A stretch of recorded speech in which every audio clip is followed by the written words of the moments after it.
All right. Welcome. No, we're going to keep going because the show today is about how do you become more charming. I won't let you know. We're laughing from the break, but Debbie, good to see you. How are you? I'm doing well. I'm doing Yeah, well. well, that's good. And I love that we're opening this way because one of the tips for becoming more charming is opening with a playful tone. Oh, Yes. okay. All right. Well, good. Well, we certainly had a playful commercial break. All right. Yes. So becoming more charming. Excellent topic. Thank you. What made you think of it? Well, a lot actually. I work a lot with people who are trying to connect to other people. And some of us start off, myself included, super socially awkward. Some people seem to have an innate quality about them where they can connect with people quite easily. I started out as a super shy person, awkward. That's still there sometimes. But I'm also somebody who likes to study and research, and I love to study and research people.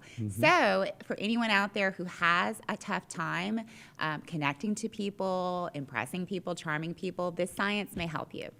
But I will have to say this before we start. I'm going to give you strategies. I'm going to give you cues. I'm going to give you some of the scientific stuff that shows up when you are charming another person. But it's really important to note that a big part of charm is a telepathic thing. We're very intuitive as people, right? So we pick up on the beliefs that someone is holding. That's why your belief about who you are in the world is so important, because it's contagious. You show up with a high belief in yourself, and people automatically just give you the benefit of the doubt because your belief is there. It's conveyed, right? So telepathically, there is something that is sort of transferred if you're trying to control or manipulate a situation. So if you're coming in with the goal to charm someone for your own intents and purposes, something about that transfers no matter how many cues you're using, even if you're doing all the right thing, there's something about it that people pick up on that doesn't feel quite right, and they will push away because a big, big key for charming people is being trustworthy and authentic. So if you're putting off cues whatsoever that you're inauthentic or that you are not to be trusted, people will automatically just kind of put up their guard, and rightfully so. So let me ask you something. Remember the show, Leave It to Beaver? Eddie Haskell would walk in and say, "That is very correct, Miss Cleaver.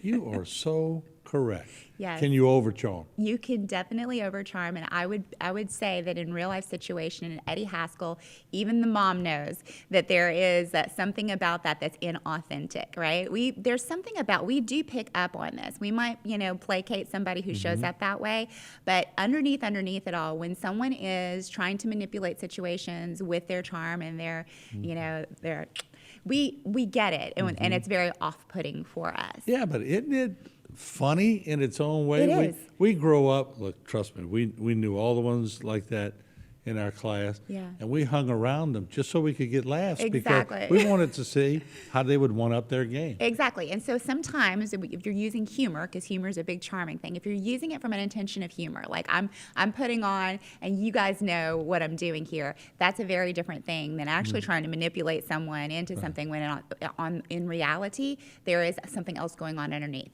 We pick up on cues of social rejection, okay? So if I don't like somebody, there are going to be little cues that I'm giving off. If I'm coming to a situation like I'm really not interested in a person, but I'm going to pretend to be so I can be charming, there are social cues that I will give off, micro expressions, little things that I do with my hands and my body. And when we pick up on cues of social rejection, within 1 second, our field of vision widens. It's a threat to us. So we start to look out for, like, what, am I safe here? What's going on with this person, right? So we want to come from an authentic place. And so the first thing to note is when you're coming into an interaction with people, charismatic, charming people are people who are warm and they're competent, they're personable. So really remembering that the person in front of you is important and saying to yourself, I believe that this person is important, this interaction is important.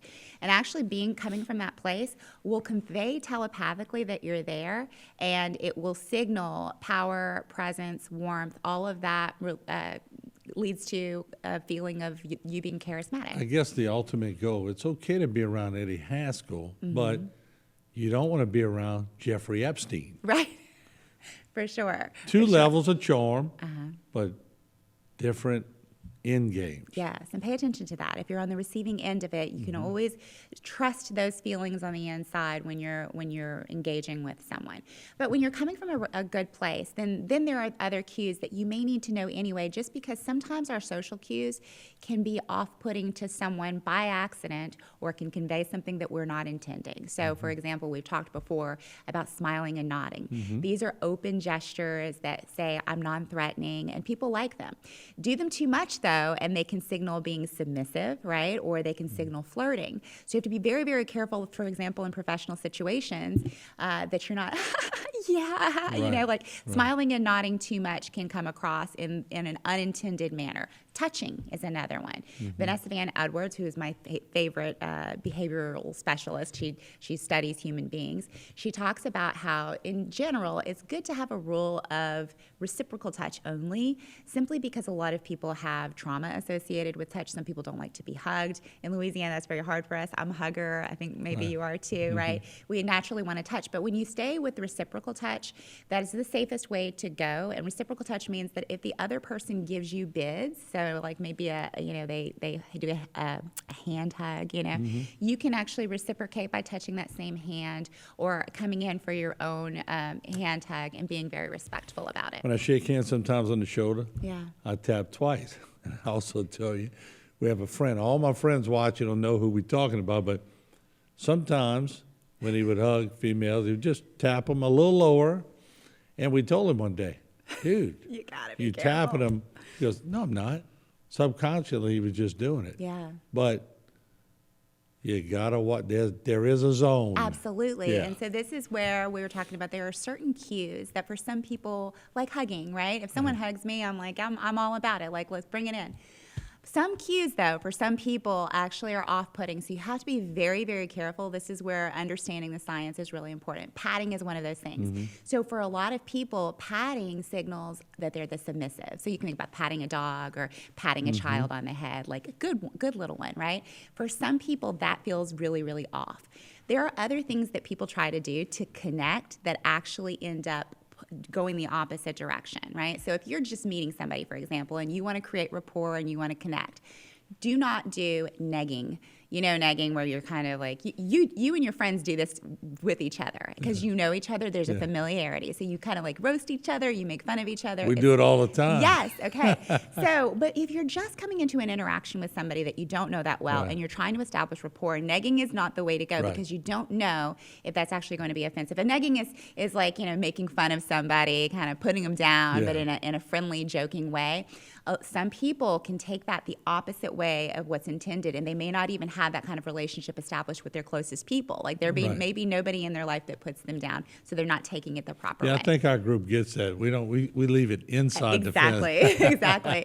The other thing is, so patting is one, negging is one, guilty laughing is another one that you don't want to do. So a lot of people they'll hear a joke, it's not funny to them, and they will kind of guilty laugh, right? So it comes off as inauthentic, first of all, but and it feels not kind of gross to you, but it's oftentimes sort of to diffuse the tension, right? Yeah. So maybe you have a name, like my son's name is Harrison, so like he'll hear throughout his life, Harrison Ford, and get tired probably of going, ah, ha, ha, and so instead of doing that, what Vanessa Van Edwards says is you can do a soft smile, and you can just respond instead of like laughing about it when you don't really find it funny. You can just respond about whatever it is that they're laughing on and kind of reroute the conversation so you can stay in an authentic place. All right. So the other thing is that, and this is mostly guys. So if you don't know someone very well, something that guys will do to try to build rapport is to sort of like roughhouse a little bit, like kind of grab them by the shoulders and kind of choke them sometimes. Yeah. And that can be very off-putting as well. Some people take well to that, but usually those types of interactions are reserved for actual close friends who interact that way when they're super excited. So if you're trying to establish rapport, that is not the way to go, according to Vanessa. When somebody shakes my hand, I want a firm handshake. Yeah. But I don't want one of those, I'm trying to prove to you how much of a man I am, and I'm going. That's it. We pick up on that real That's quick. exactly right. So what people will actually look at that as a dominance cue, like you're trying to establish dominance, which can be really off-putting for someone like, I don't really know you that well. Like, what are you doing? You know, like, let go of me. Don't Trying touch to me. show me that you're strong. Exactly. So the thing about it is that you want to remember that these are human beings who have, like, you want to make them feel comfortable, right? We all go into these social interactions. It's kind of high stakes because we're social creatures. We want to be accepted. So the more that you can do to make the person feel comfortable, the better. And you can use the SOFTEN technique, which is something that therapists and psychiatrists actually use. SOFTEN is an acronym, and it stands for smile, okay? And you have open posture, okay? You have forward leaning, taking notes, which obviously in a regular conversation, you're just taking notes mentally. You're not actually taking notes, right? Eye contact and nodding. Right? And again, we have to be careful with the nodding because it can be bobbleheading. After a while, it can start to signal submission. I watch interviewers on TV Yeah. do that, and they're constantly like, the person could be talking about nothing, and they're like, Yes. yeah. And I've learned over the years, just listen. And if you agree with them, just, That or is actually- acknowledge them, Yes. acknowledge their answer. Yeah. So Yeah. the But leader. don't. Exactly. keep- It's a submission keep- cue. yeah. It really is. If you look and see, more dominant alpha people are not nodding a lot. It's usually the people who are subordinates who are nodding more and smiling more, and it's on purpose because it shows reverence and non-threatening behavior and all of that.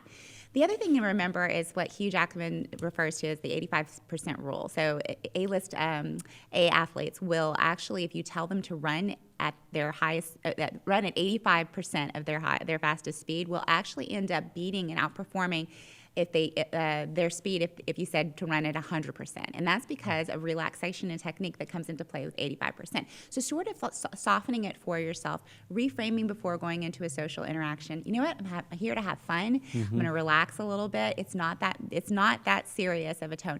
The more that you can be witty and entertaining and actually come with a lot of energy and positive energy, the more that you're going to find people are really drawn to you, and it becomes a comfortable social interaction. You can kind of navigate around the weirdness. That's a great point. One of my best coaches told me in track, Martin, y'all always cutting up and having fun. I expect y'all to do that at the track meet. And we all asked him why. He said, because I want y'all to lose for the event. That's exactly right. That's exactly And it right. works. So it's like, and ironically, in the tension of really wanting something, being attached to it, there's a fear energy that goes into it. Right. It's like, well, what if I don't, right? And your muscles cramp. And up. your muscles Yeah. cramp. So and that we talked about that with the 4-minute mile too. It's like that feeling of like you're going at excellence. You're doing your best excellently, but also with a relaxed state of mind, right? Unattached but committed. That's a great topic. Yeah.